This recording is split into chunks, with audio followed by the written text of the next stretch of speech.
ये आकाशवाणी है। चर्चा का विषय है, कार्यक्रम में प्रस्तुत है प्रधानमंत्री की अमेरिका यात्रा के महत्वपूर्ण पहलुओं पर परिचर्चा। इसमें भाग ले रहे हैं अंतर्राष्ट्रीय मामलों के जानकार प्रोफेसर स्वर्ण सिंह और आर्थिक विश्लेषक शुभमोय भट्टाचार्य जी। कार्यक्रम का संचालन कर रहे हैं हर्ष रंजन। प्रधानमंत्री नरेंद्र मोदी अमेरिका की अपनी यात्रा के बाद नई दिल्ली वापस लौट आए हैं। उनकी यात्रा कई मायनों में महत्वपूर्ण रही और बेहद सफल रही है। प्रधानमंत्री नरेंद्र मोदी ने अमेरिका में छठे क्वाड नेताओं के शिखर सम्मेलन में भाग लिया।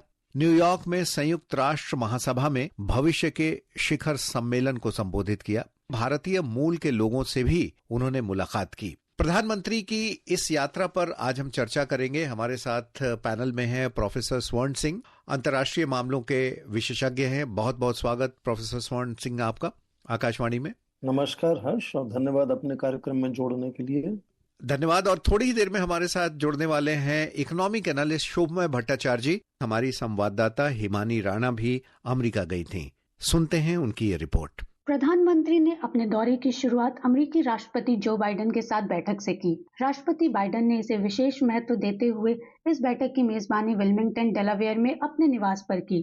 बैठक के दौरान जिन दो समझौतों पर हस्ताक्षर हुए, उनमें से है एक Indo Pacific economic framework agreement और दूसरा Bharat America drug policy framework. Quad नेताओं के सम्मेलन में श्री मोदी ने कहा कि क्वाड स्वतंत्र, खुले, समावेशी और समृद्ध हिंद प्रशांत के लिए प्रतिबद्ध है। प्रधानमंत्री ने जोर देकर कहा कि क्वाड समूह का महत्व परस्पर सहायता, साझेदारी और एक दूसरे के पूरक के रूप में बना रहेगा।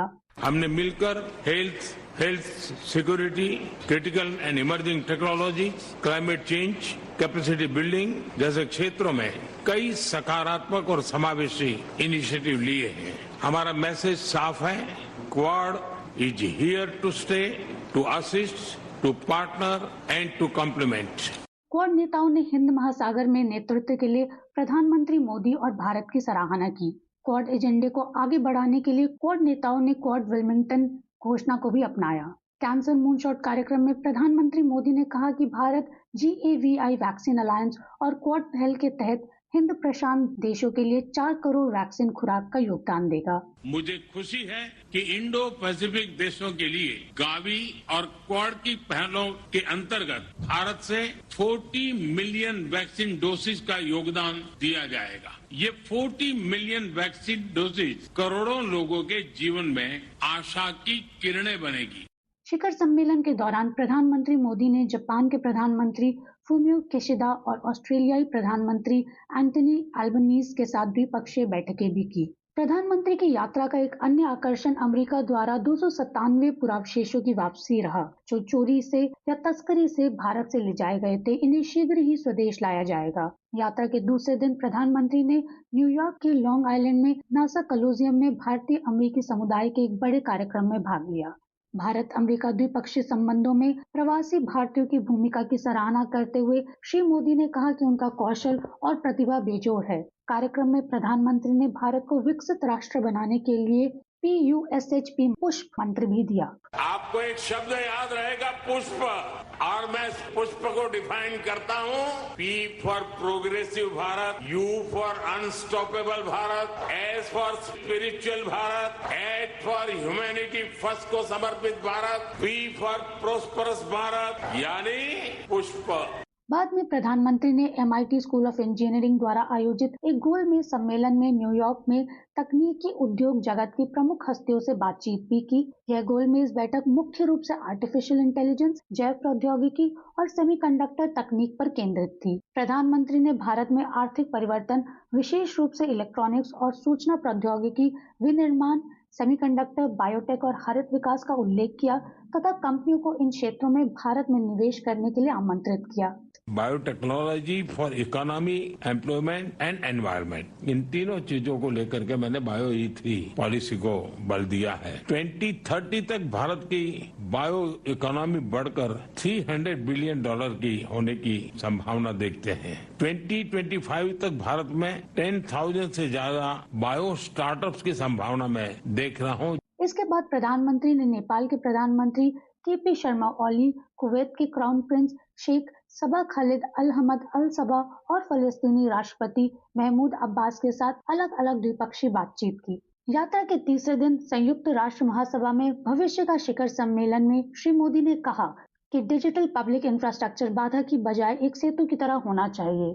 श्री मोदी ने कहा कि मानवता की सफलता सामूहिक शक्ति में है, युद्ध के मैदान में नहीं। ग्लोबल फ्यूचर की बात कर रहे हैं तो ह्यूमन सेंट्रिक अप्रोच सर्वप्रथम होनी चाहिए। सस्टेनेबल डेवलपमेंट को प्राथमिकता देते हुए हमें मानव कल्याण, फूड, हेल्थ सिक्योरिटी यह भी सुनिश्चित करनी होगी।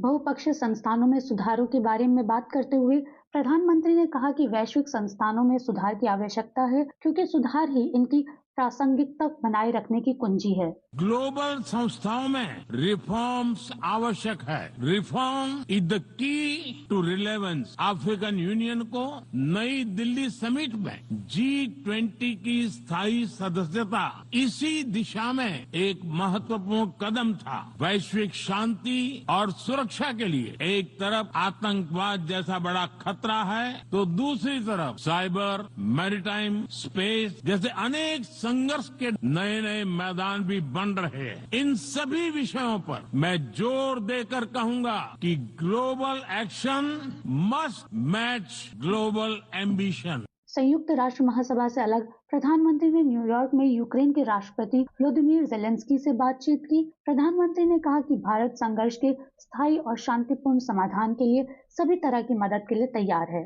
प्रधानमंत्री ने वियतनाम की कम्युनिस्ट पार्टी के महासचिव और वियतनाम के राष्ट्रपति टो लाम, आर्मीनिया के प्रधानमंत्री निकोल पशिन्यान और होली सी कार्डिनल के सेक्रेटरी ऑफ स्टेट पियत्रो पैरोलिन के साथ भी बैठकें की। इस तरह प्रधानमंत्री की अमेरिका की एक अत्यंत सफल यात्रा संपन्न हुई। न्यूयॉर्क से हिमानी राणा, आकाशवाणी समाचार। शुरुआत आपसे करते हैं प्रोफेसर स्वर्ण सिंह। प्रधानमंत्री की अमेरिका यात्रा के अगर महत्वपूर्ण बिंदुओं को हम आपसे जानना चाहें तो आपका क्या कहना है? मुझे लगता है एक तो जाहिर है कि भारत की बदलती हुई तस्वीर या छवि जो है वो पूरी यात्रा में नजर आई। पर यदि आप ये ढूंढना चाहें कि ध्यान किस पर केंद्रित था, तो मुझे लगता है अति आधुनिक तकनीक को लेकर जो अति आधुनिक उत्पादन की और भारत का पूरा रुझान बना है पिछले कुछ महीनों में, उस पर मुझे लगता है लगातार ध्यान बना रहा। आपने देखा कि वो कम से कम करीब 72 घंटों की यात्रा में 6 बड़े पड़ाव आप उसमें देख सकते हैं। जैसे आपने खुद जिक्र किया कि सबसे पहले तो क्वाड का शिखर सम्मेलन हुआ और उसमें भारत की जो नेतृत्व है, दिशा निर्देशन है, वो 2 वजह से बहुत खास हो जाता है। पहले तो ये कि दोनों जापान में और अमेरिका में नेतृत्व में बदलाव आने वाला है। वहां दोनों जगह चुनाव हो रहे हैं, एक जगह पार्टी में और दूसरी जगह पूरे देश में चुनाव हो रहे हैं। तो उसमें कंटिन्यूटी भारत किस तरह से प्रोवाइड करेगा और किस तरह से क्वाड को लगातार जो मोमेंटम बना हुआ है उसको बनाए रखेगा। और उससे बड़ा मुझे लगता है जो एक तरह से क्लिंचर या सफलता भारत की है, वो जो स्वैप हुआ लास्ट मिनट में कि भारत को शिखर सम्मेलन की मेजबानी करनी थी, वो अमेरिका ने की और अगले साल अब भारत क्वाड की मेजबानी करेगा, जिसका साफ मतलब हो जाता है कि पहले 6 महीनों में ही अमेरिका के नए राष्ट्रपति, चाहे वो कमला हैरिस हों या डोनाल्ड ट्रंप हों, वो भारत की यात्रा पर आएंगे। मुझे लगता है ये अपने आप में बहुत अच्छा भारत के लिए होगा। और उसके बाद एक राउंड टेबल उन्होंने न्यूयॉर्क में किया सभी सीईओज के साथ, जितनी भी बड़ी कंपनीज हैं वहां। फिर आप देखें कि वो अति आधुनिक तकनीक पर बहुत ध्यान रहा, खासकर बड़ी बड़ी कंपनियां हैं उसमें बहुत जगह भारतीय मूल के जो लोग हैं वो उनका नेतृत्व करते हैं उन कंपनियों का। तो वहां भी किस तरह से तकनीक से विकास लाना है भारत में, उस पर ध्यान रहा। जैसा आपने कहा कि वो हमेशा जहां भी जाते हैं भारतीय मूल के लोगों से, भारतीय नागरिकों से लगातार मिलते हैं और वो यहाँ भी हुआ न्यूयॉर्क में। और ये अपने आप में मुझे लगता है एक नया एक्सपेरिमेंट है कि भारत के प्रधानमंत्री विश्व में जहां भी जाते हैं कभी कभी तो बहुत बड़ी संख्या में भारतीय मूल के और भारतीय नागरिकों से मुलाकात करते हैं। इस तरह का इतिहास में पहले कभी मुझे नहीं मालूम कि ऐसा कभी हुआ हो।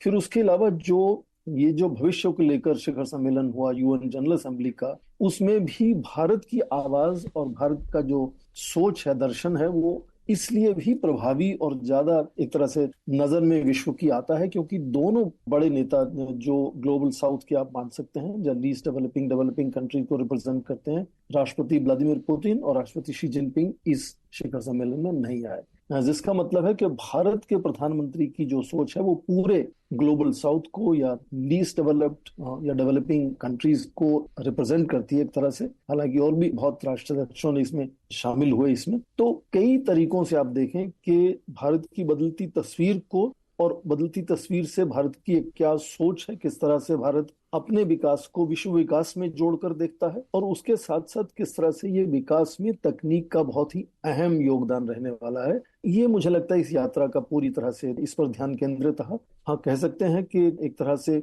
चीन की ओर भी इशारा हुआ, एक तरह से अलग अलग परोक्ष रूप से, प्रत्यक्ष रूप से नहीं हुआ। तो जिस तरह से दोस्ती भारत और अमेरिका की बढ़ रही है, खासकर सेमीकंडक्टर्स को लेकर, और आप देखें कि आने वाले सप्ताह में वहां के जो स्टेट डिपार्टमेंट के स्पेशल एनवॉय हैं क्रिटिकल एंड इमर्जिंग टेक्नोलॉजीज को लेकर, जिनका आपने नाम सुना होगा, डॉक्टर सेज सेंटर है, वो भारत आने वाले हैं। तो किस तरह से ये तकनीक का जो साझेदारी है उसको जल्द से जल्द आगे बढ़ाना है। भारत में सेमीकंडक्टर चिप्स का मैन्युफैक्चर होगा, वो सेना के लिए इस्तेमाल होंगे, अमेरिकी सेना के लिए भी इस्तेमाल होंगे, और बहुत से नेटो एलाइज की सेना में भी इस्तेमाल होंगे। तो ये बहुत एक अलग तरह का, जो चाहे वो भारत अमेरिका के रिश्तों की बात करें या पूरे भारत की जो बदलती तस्वीर जब विश्व में जो हमारी एक तरह से साख नजर आती है, वो सब में मुझे लगता है ये यात्रा अपने आप में काफी सटीक और बेहद सफल रही है। आपने बहुत ही बारीक नजर आप प्रोफेसर स्वर्ण सिंह रखते हैं विदेश नीति पर, कूटनीति पर। हमने ये देखा कि पिछले समय में प्रधानमंत्री नरेंद्र मोदी की जो कूटनीति रही है, बल्कि कहें कि कूटनीति के जो सिद्धांत रहे हैं, इस यात्रा में हमने उन्हें और मजबूत होते हुए देखा। और यही वजह है कि जब हम ग्लोबल नेताओं के जेस्चर्स को देखें, चाहे वो अमेरिकी राष्ट्रपति हों या बाकी के नेता हों, तो हमने देखा कि भारत को एक बड़ा सम्मान की निगाह से देखा जा रहा है। और ये रिस्पेक्ट प्रधानमंत्री मोदी के आओ भगत के साथ ही कोई भी देख सकता है। तो आपको क्या लगता है कि किस हद तक मोदी की ये यात्रा उनकी कूटनीति को, सिद्धांत को और मजबूत कर रही है? हर्ष, आपने ये बहुत अहम प्रश्न उठाया कि भारत आज विश्व की 5वीं सबसे बड़ी आर्थिक व्यवस्था है, और शायद 2030 से पहले ही, हालांकि कहा जा रहा है कि 2030 तक, पर मुझे लगता है उससे पहले ही तीसरी सबसे बड़ी आर्थिक व्यवस्था बनेगा। उसके चलते चाहे भारतीय लोगों की उम्मीदें और अपेक्षाएं हो या फिर पूरे विश्व की अपेक्षा हो, भारत से बहुत अलग तरह से बदल जाती है। इसीलिए भारत को भी सामने लाना होता है कि वो किस तरह से पूरे विश्व से जुड़कर अपनी जो समृद्धि है, जो अपनी संतुलन, शांति और विकास है, उसको किस तरह से आगे बढ़ाने की सोच रखता है, या क्या रणनीति भारत की है। जाहिर है कि 8% वृद्धि दर होने की वजह से जो भी विदेशी निवेशक हैं, जो निवेश करना चाहते हैं भारत में, उनको लगता है कि भारत में आज शायद विश्व में सबसे ज्यादा पर डॉलर रिटर्न्स, जिसको हम कहते हैं, जिसको मुनाफा अपने निवेश से कमाने की जो उम्मीद है, वो बहुत ज्यादा है दूसरे देशों के मुकाबले में। तो चाहे वो ठोस बजा आर्थिक मुनाफा कमाने की हो, या वो सामरिक साझेदारी बनाने की हो, या विश्व में किस तरह से जो ग्लोबल गवर्नेंस में बदलाव लाना है, किस तरह से बड़े निर्णय करने हैं, विश्व की चुनौतियों से कैसे सुलझाना है उनको, अलग अलग तरीकों से आज भारत का आकर्षण जो है वो विश्व में बढ़ता हुआ नजर आता है। उसमें आप इस बड़े परिप्रेक्ष्य में देखें कि प्रधानमंत्री का जो खास तरीका है, जो उनकी हक डिप्लोमेसी हम कभी कभी कहते हैं, वो परस्पर व्यक्तिगत तौर पर जो रिश्ते बनाते हैं। आपने अभी हाल ही में देखा होगा कि किस तरह से वो बॉडी लैंग्वेज नजर आती है प्रधानमंत्री की और अमेरिका के राष्ट्रपति की। आपको याद होगा कि वो जब G7 सम्मेलन में गए थे पिछले साल हिरोशिमा में, तो राष्ट्रपति जो बाइडेन ने कहा कि मैं आपका ऑटोग्राफ लेना चाहता हूं, क्योंकि इतने लोग आपके उस कार्यक्रम में व्हाइट हाउस में शामिल होना चाह रहे हैं कि हम उतने लोगों को अकोमोडेट नहीं कर पा रहे। उससे पहले ऑस्ट्रेलिया के प्रधानमंत्री ने उनको अपना बॉस कहा, एक भारतीय मूल के और भारतीय नागरिकों के बहुत बड़ी संख्या में एक सम्मेलन में जो मिलते हैं प्रधानमंत्री हमेशा। तो अलग अलग तरह से भारत तो आकर्षित हो ही रहा है, जाहिर है, पर प्रधानमंत्री का जो अपना व्यक्तिगत तरीका है भारत को विश्व स्तर पर पेश करने का, भारत क्या सोचता है, भारत क्या योगदान दे सकता है पूरे विश्व के स्तर पर, वो भी अपने आप में काफी एक तरह से सुदृढ़ और बहुत ही काबिल तरीका हो जाता है, जो भारत को तेजी से आगे बढ़ाने में मुझे लगता हमेशा से बहुत सहायक रहा है। जी, प्रोफेसर स्वर्ण सिंह, अब हमारे साथ आर्थिक विशेषज्ञ शुभमय भट्टाचार्य जी भी जुड़ गए हैं। शुभमय, स्वागत आपका आकाशवाणी में। नमस्कार। नमस्कार। तो हम चर्चा कर रहे थे प्रधानमंत्री मोदी की अमेरिका यात्रा पर, और आपसे इसके कुछ आर्थिक पहलू पर हम बात करना चाहेंगे, जानना चाहेंगे, समझना चाहेंगे। दरअसल 3 दिन की यात्रा के दौरान नरेंद्र मोदी ने परमाणु ऊर्जा, cervical cancer, vaccine, semiconductor, AI, Indo Pacific आर्थिक ढांचे सहित कई महत्वपूर्ण समझौते किए हैं। इस यात्रा के मद्देनजर और इन समझौतों के मद्देनजर इसका आर्थिक पहलू को कैसे आप देखते हैं और कितना ये सशक्त कर पाएगा आने वाले समय में तेजी के साथ, जब भारत को एक आर्थिक शक्ति बनना है, दुनिया की तीसरी बड़ी अर्थव्यवस्था बनना है? देखिए, अभी भारत की जो आर्थिक पहल है वो काफी सुदूर प्रसारी बन गया है। पहले जमाने में अभी हम लोगों को कई बार समझ में नहीं आता है कि कुछ ही डिकेड्स पहले जब भारतीय प्रधानमंत्री अमेरिका या दूसरे देशों का दौरा करते थे तो कुछ कुछ चीज मांगने के लिए, कुछ कुछ चीजों के बारे में मैं सहायता शब्द ही इस्तेमाल करूंगा, उन पर काम करने के लिए वो विदेशों में जाते थे। आज वो चित्र पूरी तरह से बदल ही नहीं गया है, वो 180 डिग्री ट्रांसफर हो गया है। अभी जब भारतीय प्रधानमंत्री श्री नरेंद्र मोदी यूएस गए हैं, इसके पहले जब वो सिंगापुर से मिले तो, और इसके पहले जो बाकी राष्ट्रों से मिलने की जो भी क्वाड मीटिंग से भी पहले शुरुआत में जून महीने में भी जो मुलाकातें हुई हैं जी, उसका या उसके पहले भी चलते हुए मैं मोदी 2.0 की भी बात करूंगा। इनमें अभी क्या हो गया है कि कुछ कुछ चीजें बहुत क्लियर है। वो क्या है कि भारत दुनिया का 5 टॉप इकोनॉमीज है। ये अगर हम समझे तो इसमें फिर समझ में आता है कि भारतीय अर्थव्यवस्था में जो चीजों की पहुंच है वो कई देश अपने तरीके से वो सोच भी नहीं सकते कि उनके अपने देश में इस तरह का विस्तार हो सकता है। भारतीय अर्थव्यवस्था में विदेशी कंपनियों के लिए अपना पोजीशन बनाना, ये एक जिसे कहते हैं, पहले हम we used to ask for it, हम चाहते थे कि कंपनियां यहाँ पे आए। अब भी कंपनियों के लिए ये एक जिसे कहते हैं एक एसेंशियल चीज है कि भारतीय अर्थव्यवस्था में उनको कितनी पहुंच मिल सकती है। ये जो बदलाव आ चुका है, इस वजह से भारतीय जब प्रधानमंत्री के हिसाब से नरेंद्र मोदी जी जब किसी शिखर वार्ता में बातचीत करते हैं दूसरे देशों के साथ, तो सबसे बड़ी चीज बन जाती है कि किस चीजों में India can give a space, किन चीजों में हम उनको फ्री रेन दे सकते हैं। क्योंकि इंडियन इकोनॉमी, जैसे मैं बता रहा था कि एक it's now the fastest growing major economy दुनिया में, और इस इकोनॉमी में पहल करने के लिए सारी कंपनी को ही उत्साह रहेगा।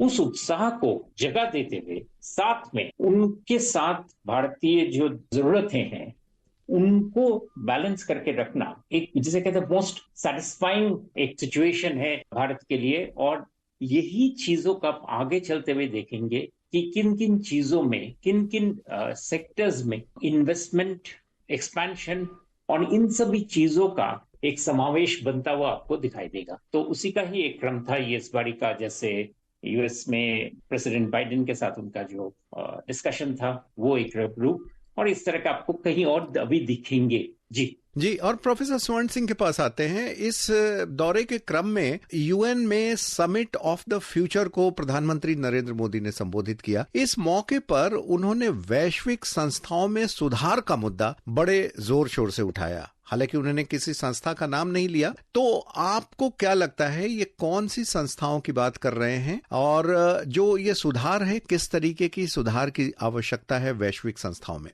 ये समझना हर्ष जरूरी हो जाता है आपके श्रोताओं के लिए कि ये जो शिखर सम्मेलन भविष्य को लेकर हुआ, समिट ऑफ द फ्यूचर जिसको कहा गया, यूएन जनरल असेंबली की आम सभा महासभा की, वो आम तरह की कोई बैठक नहीं थी। वो वंस इन ए जनरेशन जिसको कहते हैं, और उसकी पूरी तैयारी होती है। करीब 1 साल से ज्यादा से उसकी तैयारी हो रही थी। करीब 4000 से ज्यादा लोगों को विश्व भर में उसके लिए कंसल्ट किया कि क्या विषय उसमें एजेंडा पर आना चाहिए या किस तरह से उसको ऑर्गेनाइज करना चाहिए। और अभी भी करीब 10 दिन से चल रहे इस सम्मेलन में, जिसमें 3 आखिरी दिनों में राष्ट्राध्यक्षों ने उसको संबोधित किया, करीब 7000 लोग उसमें शामिल हुए। तो इतने बड़े पटस्थल पर, इतने बड़ी बैठक में आप देखें कि भारत के प्रधानमंत्री का भाषण बहुत दूर तक एक तरह से भारत का संदेश लेकर जाता है।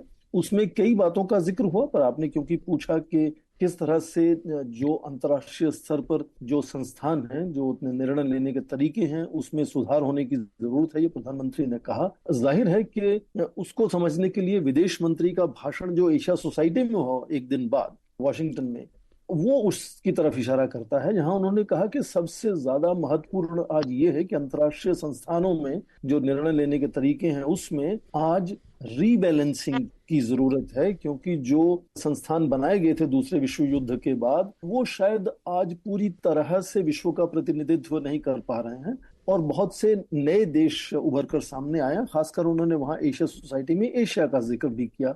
तो जाहिर है कि केवल ये संयुक्त राष्ट्र संघ या सुरक्षा परिषद तक सीमित नहीं है, अलग अलग संस्थानों में सुधार लाने की जरूरत है। जैसे उदाहरण के तौर पर आप देखें कि IMF जो इंटरनेशनल मॉनेटरी फंड है, उसमें ब्रिक्स के देशों का आज दुनिया की GDP में करीब 35 या 36% भागीदारी है, पर IMF में उनकी केवल वोटिंग वेटेज का केवल 19% है। तो ये जो आपस में अलगाव है एक तरह से सच्चाई का और संस्थानों के तरीके का, उस पर मुझे लगता है पूरा ध्यान उसमें केंद्रित था और उस तरफ ध्यान दिलाने की कोशिश की प्रधानमंत्री ने। पर एक बात मैं और अक्सर हर्ष कहता हूं आजकल कि इन संस्थानों पर ज्यादा जिम्मेदारी आज हो जाती है, बजाय कि भारत पर जिम्मेदारी हो कि वो भारत को किस तरह से, या दूसरे जो एशिया के देश हैं, चीन भी उसमें शामिल है, उसको किस तरह से और भी ज्यादा अपनी आवाज सामने लाने का अवसर प्रदान करता है। तो जब हम बात करते हैं कि क्या भारत की क्रेडिबिलिटी पर कुछ प्रभाव पड़ता है कि भारत आज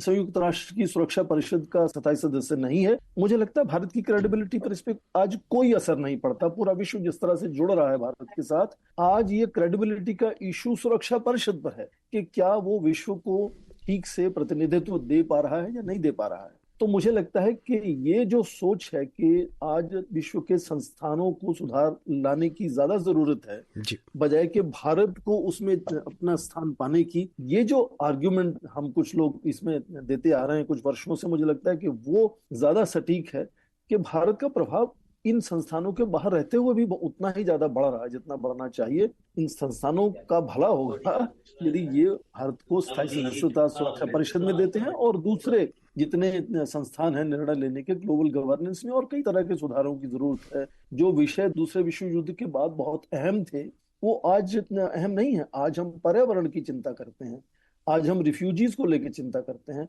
आज आतंकवाद की चिंता बहुत बड़ी है। तो मुद्दे और जो उसके सदस्य होने चाहिए दोनों में बदलाव आया है और इन सभी संस्थानों को यदि कामयाब होना है, इफेक्टिव होना है, तो आज जाहिर है कि उनको कई दूसरे मुद्दों पर ध्यान होगा और कई नए देशों को उसमें जोड़ना होगा। बिल्कुल शुभ। में प्रोफेसर स्वर्ण सिंह ने एक बहुत जरूरी महत्वपूर्ण बात यहाँ ये कही कि जिस की GDP में जितना ज्यादा कंट्रीब्यूशन है उसके जो वोटिंग का महत्व है वो भी उतना ज्यादा होना चाहिए, जो अभी नहीं है। ग्लोबल संस्थाओं को ये देखना होगा। इस पर क्या टिप्पणी है आपकी?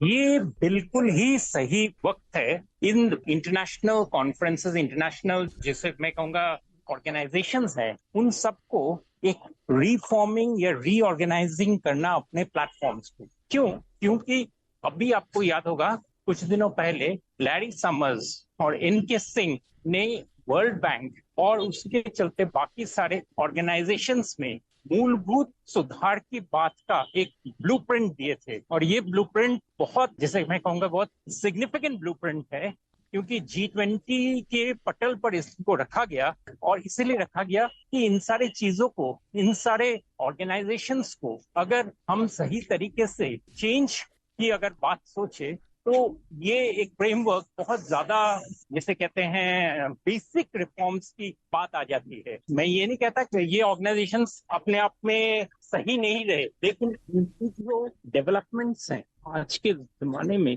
इनको अभी जैसे कहते हैं फॉर द 21st सेंचुरी, इनको चेंज करना पड़ेगा। और इनको चेंज करने के लिए इस तरह के बदलाव, जैसे कहते हैं गवर्नेंस रिफॉर्म्स, वो लाना बहुत जरूरी है। जी। और साथ ही में प्रोफेसर स्वर्ण सिंह, प्रधानमंत्री ने यह भी कहा कि जो दृष्टिकोण होना चाहिए ग्लोबल सारे देशों का, वो मानव केंद्रित दृष्टिकोण सबसे प्रथम होना चाहिए। तभी हम अपनी सतत विकास के जो लक्ष्य हैं उन्हें भी पूरा कर पाएंगे, स्वास्थ्य को भी हम देख पाएंगे और दुनिया में जितने लोग गरीब हैं उनको हम गरीबी रेखा से बाहर भी निकाल पाएंगे। बल्कि प्रधानमंत्री ने भारत का भी जिक्र किया और कहा कि 250 मिलियन लोगों को अभी उनकी सरकार ने गरीबी से बाहर निकालकर ये दिखा दिया है कि अगर कोई देश ये ठान ले तो वो जरूर कर सकता है। बिल्कुल सही कहा। आज मुझे लगता है कि विश्व को सबसे बड़ी चिंता सतत विकास को लेकर भी है, क्योंकि जितने भी उसमें टारगेट्स रखे गए थे कि 2030 तक वहां पहुंचना है, उसमें ज्यादातर देश शायद नहीं पहुंच पा रहे हैं उस तरह से, तो ये चिंता का विषय है। इसीलिए प्रधानमंत्री ने यह कहा कि जब विश्व विकास की हम बात करते हैं तो हमारा ध्यान पूरी तरह से मानव कल्याण पर केंद्रित होना चाहिए। तो मानवता को जोड़कर जो सोच है, बजाय के आपस में, उन्होंने ये भी कहा कि जो हमारी पूरी काबिलियत है वो हमें जोड़कर उसको इस्तेमाल करना है, ना कि उसको युद्ध में या बैटल फील्ड में उसको इस्तेमाल करना है। तो ये जो बात है कि भारत किस तरह से अपना विकास विश्व के विकास से जोड़कर देखता रहा है, उसमें पूरा हमारा जो दर्शन है, जो हमारा दृष्टिकोण है, वो सामने आता है कि हमने शुरू से ही वासुदेव कुटुंबकम की बात की है कि पूरा विश्व से भारत जुड़ा हुआ है और पूरा विश्व भी भारत से उसी तरह से जुड़ा हुआ है। और उसके अलावा जो खास बात है हर्ष, वो ये कि भारत जब कोई अपनी सोच सामने रखता है विश्व के पटस्थल पर, तो उससे पहले एक अपने यहाँ उदाहरण भी पेश कर देता है। जैसे आपने कहा कि स्वस्थ कर बात करता है, उसमें स्पेसिफिक वर्ड में कैंसर को लेकर जैसे एक इनिशिएटिव हुआ है, और उसके अलावा सर्वव्यापी महामारी के चलते चाहे वो पैरासीटामोल हो, जब वो फिर बाद में वैक्सीन हो, पूरे विश्व में हमने पहुंचाए हैं। तो ये इसी के चलते भारत को आज फार्मेसी ऑफ द वर्ल्ड कहा जाता है। और एक सस्ती दवाइयों को सबको मुहैया कराने की जो सोच है वो सामने पेश की है भारत ने।